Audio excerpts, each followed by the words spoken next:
बापरे. तिला इथे एक जखम आहे आणि इथं पाठीशी नसल्यामुळे ती जर्किन म्हणजे असं तिच्या एका बाजूला ती फाटलं, त्यामुळे ती वड तिची पकड आहे ती ढिली झाली, त्यामुळे ती सोडून पळून गेला. मग आम्ही काय बघायचं होतं, आज मुलगी आमच्या हाताला लागलीच नसती, मग या विरुद्ध जाऊन करा असं म्हटलीत, तुम्हाला काय होणार नाही असे देऊ देत, मग बिबटे बघा राहतात काय तर कुठं. नमस्कार. तर मी सध्या आहे उपवळे या गावामध्ये, तालुका शिराळा, जिल्हा सांगली. मध्यंतरी 4 दिवसापूर्वीच एक न्यूज मीडियावरती व्हायरल होते किंवा एक व्हिडिओ सगळ्यांना व्हायरल मध्ये दिसत आहे, तो म्हणजे बिबट्याचा वावर असणारा एका 11 वर्षीय शिवम या मुलाने आपल्या बहिणीला बिबट्याच्या तावडीतून कसं सोडवलं त्याच्याबद्दलच.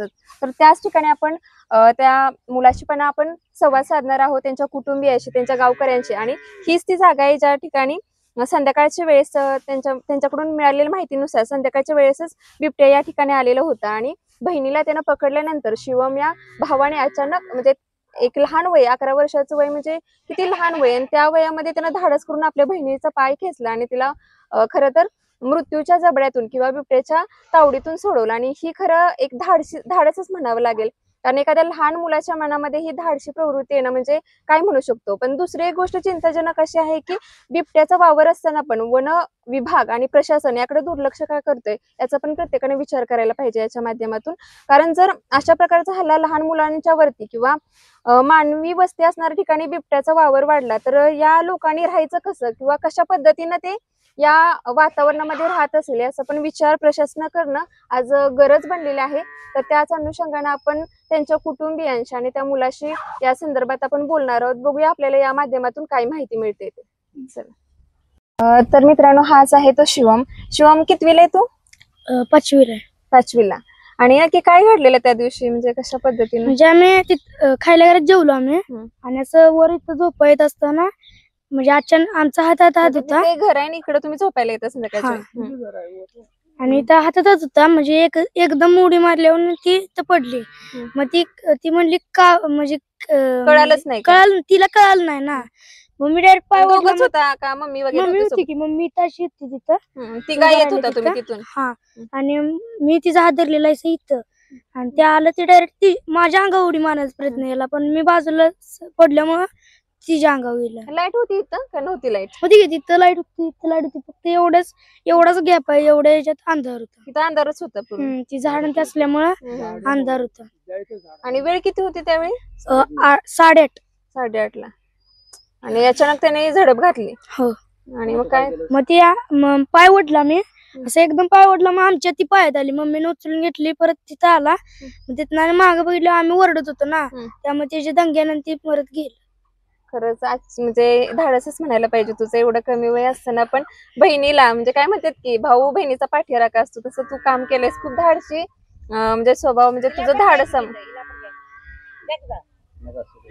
तर खरंच तुझं कौतुक आहे शिवम, आणि एवढ्या लहान वयामध्ये तुझ्या मनामध्ये ते धाडस आहे ना. कारण आपण सुद्धा पुढे बिबट्या आल्या म्हटल्यावर काय तारांबळ उडते, म्हणजे काय वाटतंय असं. आणि तेच की वडिलांशी पण बोलूया आपण. शिवम, कौतुकच आहे तुझं. तर हे आहेत शिवमचे वडील. काय सांगाल, म्हणजे बिबट्याचा असणारा वावर? बिबट्याचा असलेला वावर म्हणजे मानवी जीवनाला तो धोका आहे. म्हणजे माणसं आता बारकी पोरं इकडे तिकडे फिरायचं म्हटलं तर त्यांना ते म्हणजे भिवूनच फिरायला लागतंय. आता परवा माझ्या मुलगीला असं म्हणजे ओढून नेण्याचा प्रयत्न केला, जर माणसं नसती तर आम्हाला मुलगी म्हणजे हीच झाली नसती. म्हणून असं सरकारला, वन विभागाला माझं म्हणणं आहे की त्यांनी लक्ष द्यावं त्या गोष्टीकडे. किती दिवसापासून हे वावर जास्त प्रमाणात ह्या म्हणजे 2-3 वर्षापासूनच चालू आहे. मग प्रशासनाकडून काय होत नाही का? प्रशासनाने काय अजूनपर्यंत लक्षच दिले नाही. कशामुळे, म्हणजे काय तुम्ही असं सरपंच वगैरे सगळे आमचे प्रयत्न करतात, आम्ही त्यांना ती नोटीस पण 2-3 वेळा दिलेला आहे, तरी पण काय त्यांनी दुर्लक्षच, येतात जरा इकडे तिकडे लक्ष देतात आणि निघून जातात, पुन्हा काही येत नाही. आता ते काय म्हणतात, एक त्याचं आणि तुमचं नशीब म्हणायचं, जरी त्याने ओढलं असलं तर काय पण होऊ शकलं असं त्या ठिकाणी. धाडस ज्या वेळेला तो नसता, समजा त्याची आई नसती तर ते दोघांचं असते तर दोघांनी पण त्याने ओढून नेला असतं किंवा ह्याच्या हल्ला केला असता. म्हणजे एकटा, म्हणजे त्या आरडाओरडामुळे तो जरा भीतीने निघून गेला. आणि वन विभागाची पण इकडे लक्ष ते देत नाही. वन विभागाचे पण ते लक्ष देत नाही. ज्या वेळेला होतं त्या दिवशीच ते येतात, आणि कुठली थोडी म्हणजे असं काय झालं तर ते म्हणतात किरकोळ आहे म्हणतात आणि सोडून देतात. नाही, खरंच आहे. खरंच लक्ष देणं गरजेचं आहे, कारण अशा घटना, अशा एक आत्ताची एक घटना आली, अशा बऱ्याच घटना घडतायत. बऱ्याच घटना घडतात आणि बऱ्याच आजूबाजूचे जे आता कदमवाडी असू देत, म्हणजे हे जवळपासचे सगळे गाव, त्यांना सगळ्यांनाच धोका आहे धोका आहे. बऱ्याच अंशी. आणि पिकांचं पण नुकसान होत नुकसान आहे. असेल. गहू आता रोज चालूच आहेत. गव्याने जवळजवळ 8-9 एकर आता जमीन तिकडे डोंगराखाली पाक सपोद आणले गव्याने गव्याने. त्याचा पण त्रास आहे. हा, गहू आता राहिल्या नाही, शाळू नाही, पुन्हा ऊसाची पण नुकसानकी होते. तरी पण काय प्रशासन लक्ष आणि देत नाही कसं मग त्यावर. दिवसभर आता हे भीतीचं आता वातावरण आहे इथून म्हटल्यावर. आता 7 वाजले का नाही, माणसं जास्त करून घराच्या बाहेरच पडायचं भीतेत आता. रानातनं आली की घरातनं बाहेर जायत नाहीत. शेताकडे पण आता शेता- मर्यादित लक्ष मर्यादित आलं, लक्ष जास्त वेळ हा, थांबू पण शकत नाही. नाही. 7 अंधार पडायला लागला की ते कोण जायतच नाहीत रानाकडे. आणि जनावरांचं पण कसं करता, बाहेर ठेवता कसं? जनावरांचं बाहेर नाही, जनावरांचं आत बंदिस्तच. तरी पण त्याला वाट जर जरा थोडी जरी गावली तर तो आत जाऊन हल्ला करून तो शिकार करतोच.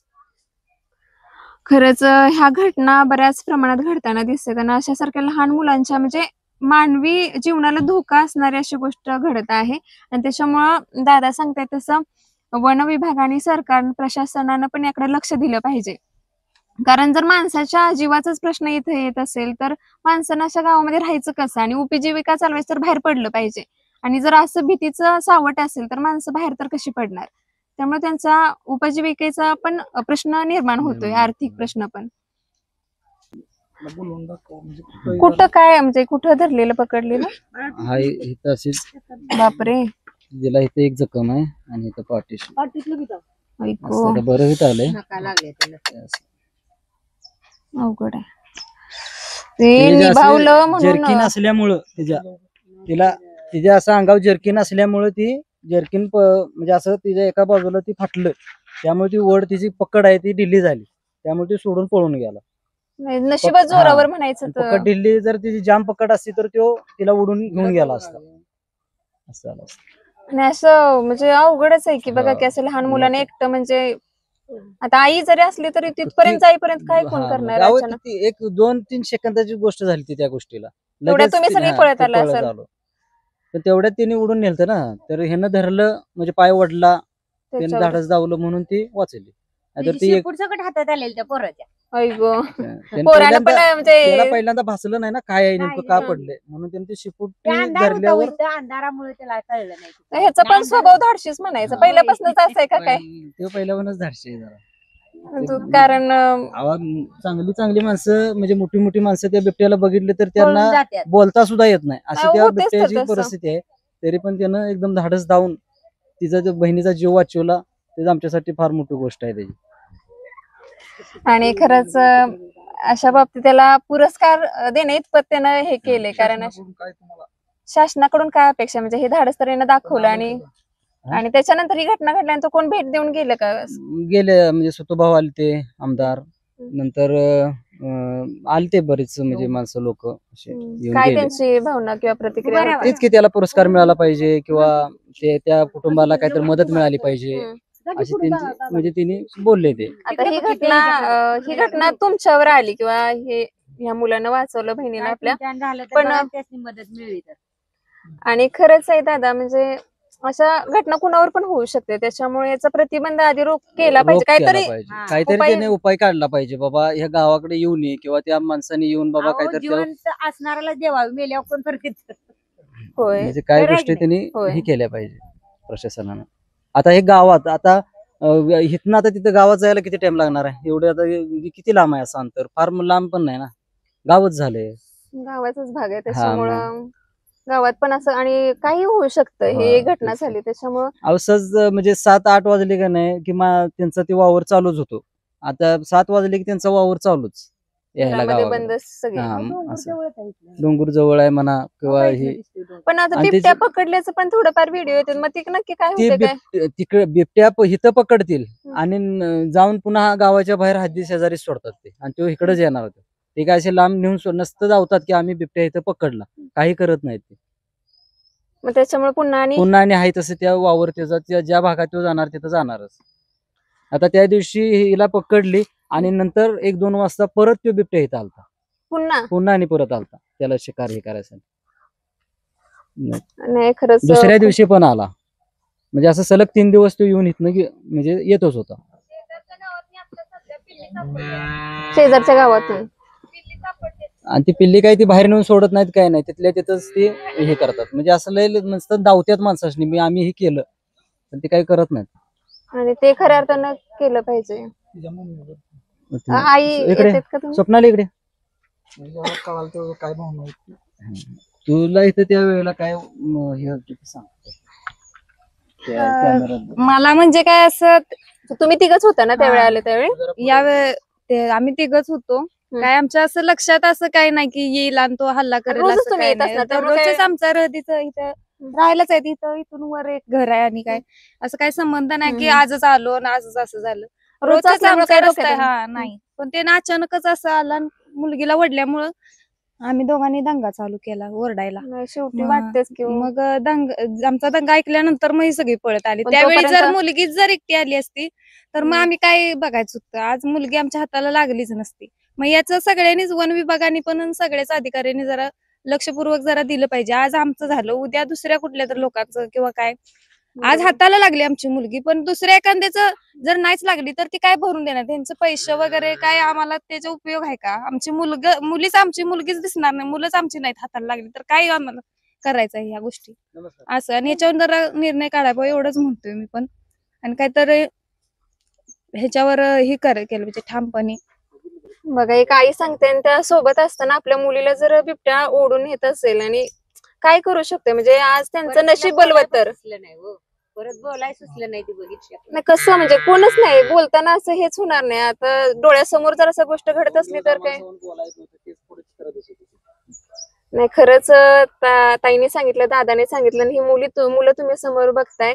तर मी नक्कीच ह्या व्हिडिओच्या माध्यमातून मी सांगण्याचा प्रयत्न करते की खरंच या भागामध्ये एवढ्या बिबट्यांचा वावर आहे, तर नक्कीच प्रशासनानं, वन विभागाने याकडे लक्ष दिलं पाहिजे. म्हणताय त्याच्यानुसार जर आमची मुलं असं काही झालं बरं वाईट, तर तुम्ही मदत नंतर करून काय उपयोग? ती मुलंच आम्हाला दिसणार नाहीत.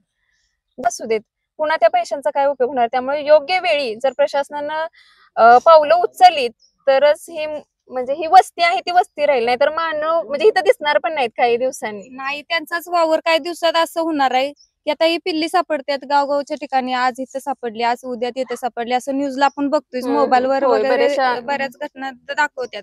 पण त्याच्यावर काय प्रशासन काय करते? इथले थोडेफार आहे ना, इथं दंगा झाला, इथलं न्यायचं त्या दुसऱ्या ठिकाणी सोडायचं. मग ते वावर काय त्यांचा इथून सपळणाच झालाय. बरोबर. आता पूर्ण आमचा इथं एवढा इलाका उपवळे, कदमवाडी किंवा औंढी ही आमच्या आजूबाजू सगळे. आसपासचा पावलवाडी ही अशी ठिकाणं आहेत की तिथून बिबट्याचा कधीही दिवसातनं अशी माणसं नाहीत गावात सांगणारी की 2-3 माणसांना तरी दररोज दिसतातच. विषय आहेच हा की आज इथं आढळला, आज इथं पिल्ली सापडली, असं चालूच आहे. मग आमचे गावकरी ही सगळे मिळून काय तुम्ही करण्याचा प्रयत्न केलाय का याच्या विरोधात? म्हणजे आमच्या आता ही घटना झाल्यापासून गावात फार थरारच आहे. म्हणजे आता जरा लोक भिवूनच आहेत, पण बोलतात.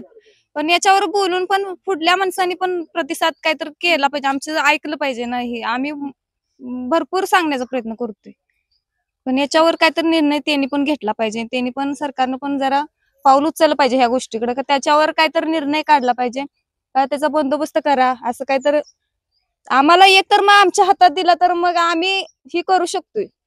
पण ते आम्हाला कायद्यानं अडवल्यामुळे कायद्यापुढे आम्हाला काही करता येत नाही. सगळ्यांचे हात कायद्यापुढे बांधले जातात. बरोबर. शेवटी कायदा लागला की माणूस जरा खचतोच. डायरेक्ट कायद्याच्या विरुद्ध जाऊन करा असं म्हटलीत, तुम्हाला काही होणार नाही, असे देऊ देत, मग बिबटे बघा राहतात काही तर कुठं. कारण माणूस खूप खवळलाय, प्रचंड खवळलाय. कारण रोजच झालंय, रोज त्या दबावाखाली जगायचं. हो. काळजी म्हणजे रात्र झाली की तुमच्या डोक्यात तीच नाही, असणार, तेच असते तिकडून आता. येतोय का तिकडून येतोय, वाटतेच ना. असं अशा घटना घडल्यानंतर जास्तच वाटते. तर मित्रांनो, हाच तो 11 वर्षांचा जिगरबाज धाडसी शिवम, ज्यानं आपल्या बहिणीला बिबट्याच्या तावडीतून खऱ्या अर्थानं बहिणीला वाचवलं असंच म्हणावं लागेल. तर याबद्दल, या धाडसाबद्दल सरकारनं काहीतरी पुरस्कार देऊन त्याचा सन्मान करावा अशीच आपण अपेक्षा करूया. आणि दुसरं, ताई आणि दादा दोघांनी पण जसं ह्याच्यामध्ये बोलले त्याच्याप्रमाणे नुसतं सन्मान करून चालणार नाही. तर ह्या बिबट्यामुळे जे लोकांना त्रास होतोय किंवा जे दहशत बसते आणि अशा प्रकारच्या घटना घडतात आणि लोकांना साथ नंतर बाहेर पडताही येत नाही, म्हणजे हे एक काळजी किंवा भीती त्यांच्या मनामध्ये आहे, ती भीती दूर करण्यासाठी बिबट्यांचा बंदोबस्त देखील करावा अशीच आमच्या युट्यूब चॅनलच्या माध्यमातून आम्ही एक प्रशासनाला आव्हान करतो. आणि खरंच असं व्हावं अशी अपेक्षा करतो आणि थांबतो. खरंच तुझं पुन्हा एकदा कौतुक आणि खरंच तुमचं नशीब बलवत्तर म्हणून ही घटना टळली असंच म्हणावं लागेल. आणि आम्हाला तुम्ही वेळ दिला आणि आम्हाला आमच्याशी बोललात आणि खरी काय घटना आहे ती प्रेक्षकांच्या पर्यंत पोहोचवण्यासाठी तुम्ही सर्व गोष्टी सांगितल्या त्याबद्दल तुमच्या सर्वांचे मनापासून मी आभार मानते. Thank you so much.